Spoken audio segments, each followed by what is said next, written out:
This is Land of Havilah, Job 16. Eliphaz said in the last chapter that Job sins like he's drinking water. Verse 1. Then Job answered, I've heard many such things. You're all miserable comforters. Shall vain words have an end? Or what provokes you that you answer? I could also speak as you do. If your soul were in my soul's place, I could join words together against you and shake my head at you, but I would strengthen you with my mouth. The solace of my lips would relieve you. Comment, Job says, you're all miserable comforters. If you were in my place, I could speak against you as well, but I'd say something to strengthen you and give you solace. Verse 6. Though I speak, my grief is not subsided. Though I forbear, what am I eased? Comment, he says, if I speak, it doesn't help my condition, and if I stay silent, there's no comfort in that either. Coming up, though it doesn't help, Job will speak about his condition. Verse 7. But now, God, you've surely worn me out. You've made desolate all my company. You've shriveled me up. This is a witness against me. My leanness rises up against me. It testifies to my face.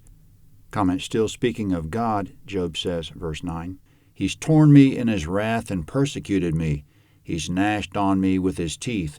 My adversary sharpens his eye on me.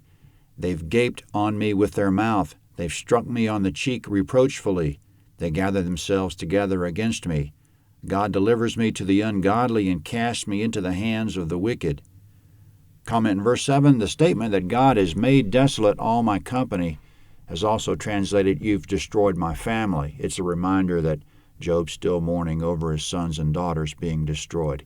In verse 8, his leanness rises up against him and testifies in his face, meaning he's losing weight, which tells him he's going downhill. It testifies to him that he's going downhill. And in verse 9, his adversary sharpens his eye on him, meaning Job feels like he's being targeted by an adversary.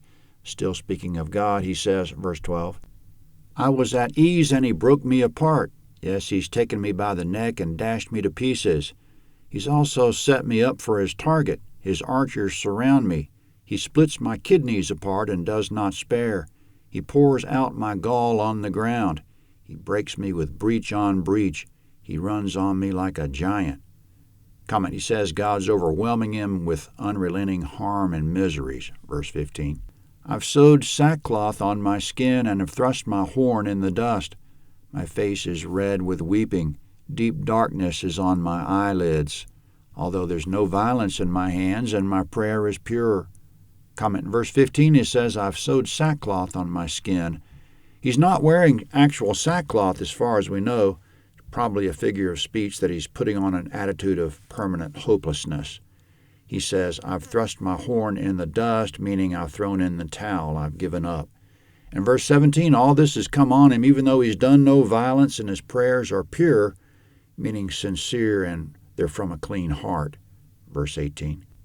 Earth, don't cover my blood. Let my cry have no place to rest. Even now, behold, my witness is in heaven. He who vouches for me is on high.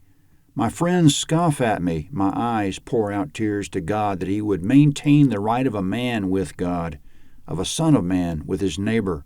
For when a few years have come, I shall go the way of no return. Comment in verse 18, he says, Earth, don't cover my blood. Let my cry have no place to rest, meaning let my complaint be carried far and wide, that this is about as right as murder. I didn't do anything to deserve this. In verse 19, God is my witness. In verses 20 to 22, I pour out tearful prayers to God that he would maintain my rights with him and with my fellow man. And please make it quick because in a few years I'll be gone. Job 17 is next.